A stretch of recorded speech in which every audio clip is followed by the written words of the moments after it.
Good morning, everyone. I now call this meeting of the Executive Council to order. As chair of the Executive Council, I've determined that an in-person meeting was not practical because of the current health pandemic and the state of peacetime emergency declared under Chapter 12 of Minnesota statutes. As is permitted under Minnesota's open meeting laws, a virtual meeting can take place and all votes will be counted as a roll call vote. We have one order of business today and we'll hear from Commissioner Malcolm, but I would once again like to note and thank the Executive Council that you've seen over the last week or so, or since the last time we met, that both cases and vaccination rates and things are all moving in the right direction. We have now, over the last 7 to 10 days, received the lowest number of cases that we've seen in the 15 months of the pandemic, going back to March of 2020. There are operational things that Commissioner Malcolm will talk about that need to continue on, from vaccination to some of the ability to move state employees to help with this effort. And then, of course, you've heard oftentimes, like the other 43 states and the federal government that are still in the state of emergency, this is a necessity that has to be in place before the federal government helps us with supplemental nutrition programs to the tune of about $45 million a month. And this is governors across the country. Most recently, Governor Abbott of Texas kept their state of emergency in place. We also know that there are no business mitigations or other mitigations in place due to the lessening of the pandemic.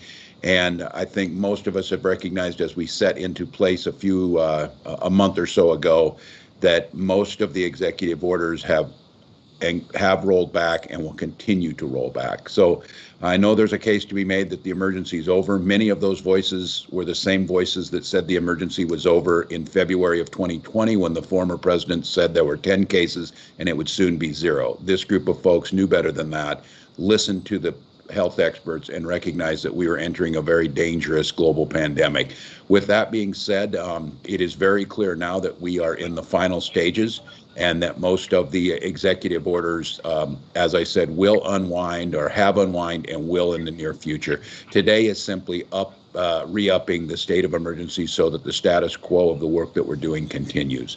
With that, I would like to recognize Jan Malcolm, Minnesota Department of Health Commissioner, to approve Executive Order 21-24, extending the COVID peacetime emergency declared under Executive Order 2001. Commissioner Malcolm, you are recognized for as much time as you may consume. And I might note, if everyone could be on mute, please. Thank you, Governor. Good morning, members of the council.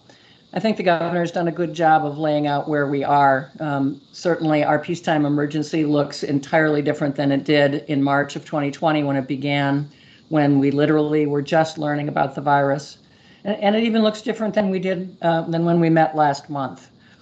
But to continue making the progress that we need against COVID-19, we do need to extend the peacetime emergency once again. And I am here to respectfully request your approval of the extension of the peacetime emergency.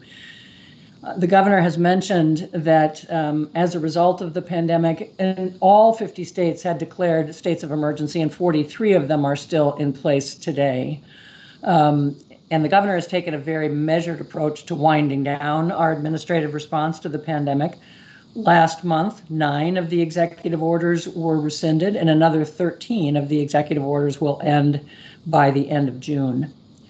But ending the peacetime emergency immediately, or prematurely in our view, would immediately end, for one thing, the evictions moratorium without an off-ramp, which would have just significant impact on renters, landlords, and indeed the court system.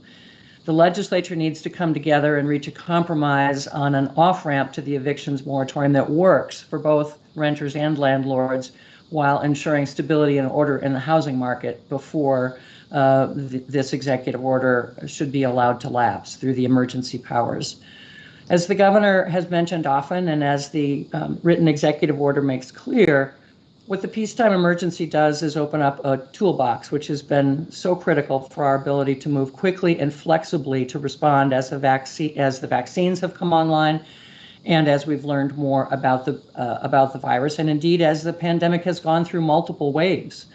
And of course, we know it is still raging globally, and the pandemic itself won't be over until the World Health Organization declares that it has ceased to be a global threat. The variants that are marching around the globe and are here in the United States and here in Minnesota, unfortunately, also give us a need to just be very, very vigilant and to stay watchful. The trends are indeed encouraging, and I'm happy to answer any questions you might have on any of the metrics. We're delighted that things are going in the right direction. Vaccination continues to increase, but we are now needing to take very different approaches to getting the vaccine deeper into our communities in more targeted ways. And the peacetime emergency has allowed us the flexibility to stand up initially the state vaccination sites, more recently to roll out the mobile vaccination program, which is just critical to reaching those communities who remain under-vaccinated at this point in time. And recently to develop the incentive program to encourage additional vaccination. We continue to learn literally week by week and respond with new components of our effort. And the emergency powers have given us the flexibility to do that with the speed that this pandemic has required. The governor has already mentioned the critical role that the Peacetime Emergency Declaration serves to make Minnesotans eligible to receive SNAP benefits. Over $460 million to date has been received because of this. And these funds have helped over 500,000 Minnesotans literally put food on the table, while also supporting our farmers and grocers. Just recently, the federal government approved the state's request for an additional $45 million through the FEMA process based on the existence of the ongoing existence of the peacetime emergency. And the governor has mentioned the financial impacts, but I just want to stress that the operational flexibilities that the peacetime emergency gives us to respond, even as we are seeing the ability to take these incremental measured moves, having the ability to respond as we need to has been invaluable. And we thank you for your support. And I'm happy to take any questions you may have. Thank you, Commissioner. I think Commissioner is right. Our analogy early on was the emergency order opened the toolbox. Subsequent EOs pulled tools out of there, ranging from business mitigations to the ability to vaccinate. I do note for those that have been wanting an immediate end without a unwinding of this, Lieutenant Governor will talk a little bit about this and where we stand on this eviction moratorium. Just to be clear, an end to the eviction moratorium wouldn't just put families at risk of being evicted, it would shut the door to any federal reimbursement for any landlord. And we have been asking since January for the legislature to clarify that. And Lieutenant Governor, maybe before we turn to the auditor, if you could give us just an update of where that stands. Sure. Thank you, Governor. Good morning, everyone. So we are very close on reaching an agreement on the evictions moratorium. I know that there's been a tremendous amount of work that has gone into this over the last several months, but especially in the last few days here. So I feel hopeful that we will be able to get rent help to thousands of Minnesotans who need it. And as you mentioned, Governor, that's exactly correct. If an individual is evicted, that landlord is no longer eligible for that reimbursement. And so we are close. I feel hopeful.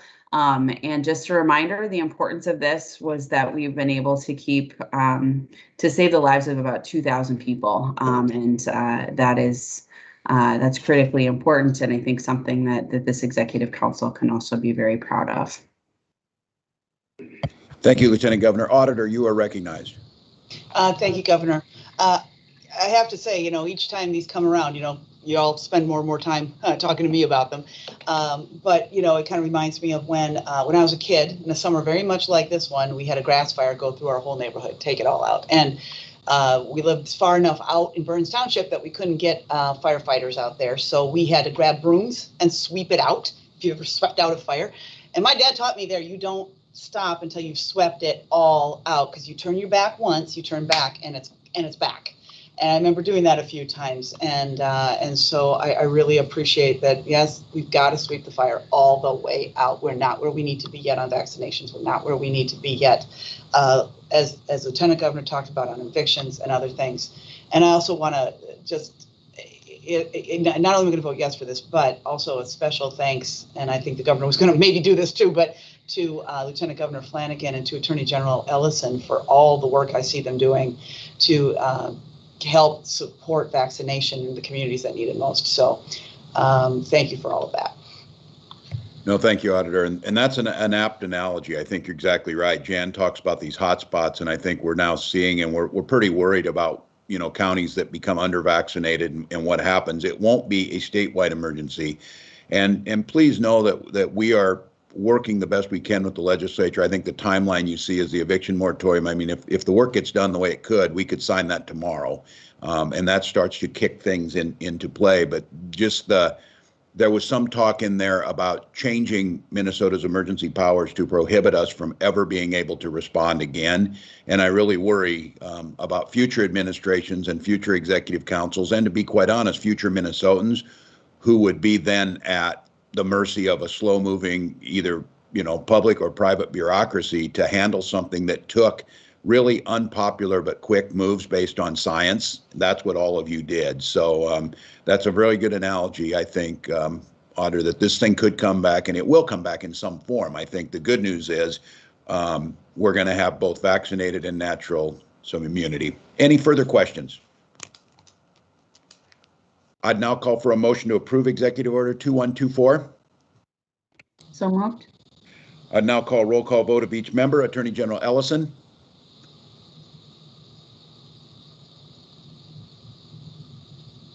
Attorney General Ellison.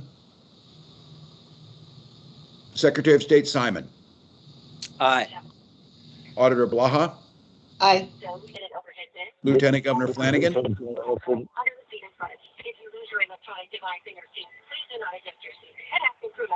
I'm sorry, we have Attorney General Ellison. Yeah, aye, and I am going to have to drop off from now. I'm sorry. Lieutenant Governor Flanagan will go. Aye. And I, Governor Walz, vote in favor of the motion. One more time, Attorney General Ellison, how do you vote on the motion? The motion does not require a unanimous vote. The 4 votes by the Executive Council are sufficient. The motion carries, and Executive Order 2124 is approved. At this time, I'd ask for final comments. Hearing none, I'd call for a motion to adjourn. So moved. And I'll call roll call vote. Attorney General Ellison. Secretary of State Simon. Aye. Auditor Blaha. Aye. Lieutenant Governor Flanagan. Aye. I, Governor Walz, vote in favor of the motion. This meeting of the Executive Council is now adjourned. Thank you, everyone. Thank you.